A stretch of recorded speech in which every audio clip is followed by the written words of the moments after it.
The question is that the Federation Chamber do now adjourn, and I call the Honourable Member for Greenway. Thank you, Mr Deputy Speaker.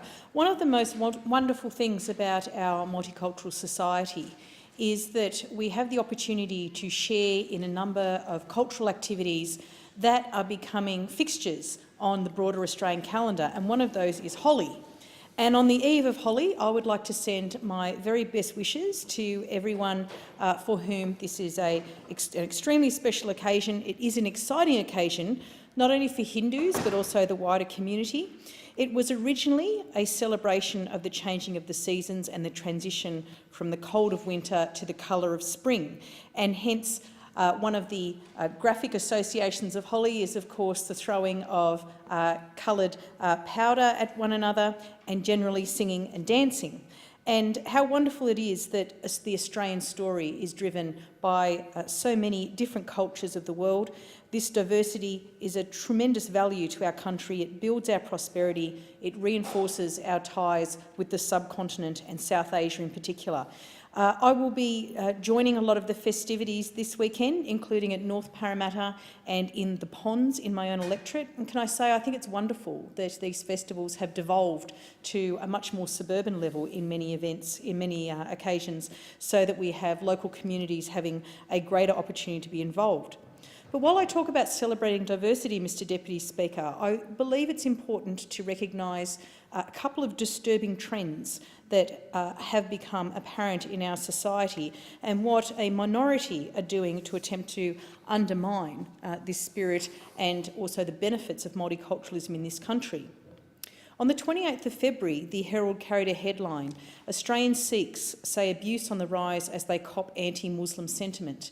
And indeed, I was aware of this long before it became news in the Sydney Morning Herald, with stories of Gurdwaras being attacked, members of the Australian Sikh Association approaching me about rises in attacks and incidences on their members. And within my own community, in my community, the most common surname is actually Singh, the most numerous surname in the Blacktown local government area. I live down the road from the Sikh Gurdwara. Most of my own street is of Sikh origin. So it is extremely disturbing, and I think it should be placed on the record how unacceptable this is for people to think it's okay to treat fellow Australian citizens with such disregard. And one of the quotes here in the Herald is from a Mr Singh, who is the president of Turbans for Australia. And I'm greatly disturbed by this comment, that it had become pretty much an everyday thing for Sikhs to have abuse hurled at them, as they cop the brunt of anti-Islamic sentiment, people who conflate wearing the turban with being Muslim. Sikhism is one of the fastest growing populations in Australia, and I want to commend the Australian Sikh Association and all the Sikh community overall who have done so much to open up their religion, open up their festivities, open up their Gurdwara to open days. And indeed, there will be an open day in Glenwood next month, and I look forward to attending that. Sikhism has a great place in the history of Australia, as my colleague, the member for Chifley, will attest. Earlier this year, I visited the Gurdwara in Woolgoolga, up near Coffs Harbour. Sikhism has a tremendous story, not only through rural participation there around the Coffs Harbour region, but also comprising a large part of Western Sydney. The other issue I want to mention, again, this is something I was aware of long before it became reported, is about the harassment of Muslim women being on the rise.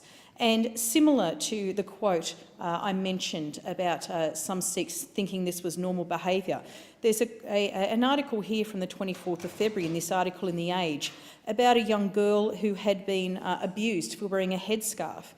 And her mother said it was her son that told about the incident that happened to his sister. And I quote, "When she asked her daughter about it, the teenager said she had not mentioned it straight away because she thought it was normal to be singled out because of her headscarf. This is not normal. It is absolutely unacceptable." And as the Migration Council of Australia reports today in the economic impact of migration, it reflects that multiculturalism and migration itself is a positive thing for Australia. It's positive in an economic sense, it's positive in a community sense, And I believe that such evidence-based policy for migration and to support multiculturalism as a positive thing for Australia should be welcomed, and I commend Carla Wilshire and the Migration Council for their excellent report. The question is that the Federation Chamber do now adjourn, and I call the honourable member for Parkes. Thank you, Mr Deputy Speaker, and I commend the member for Greenway on her contribution. Sentiments I echo completely.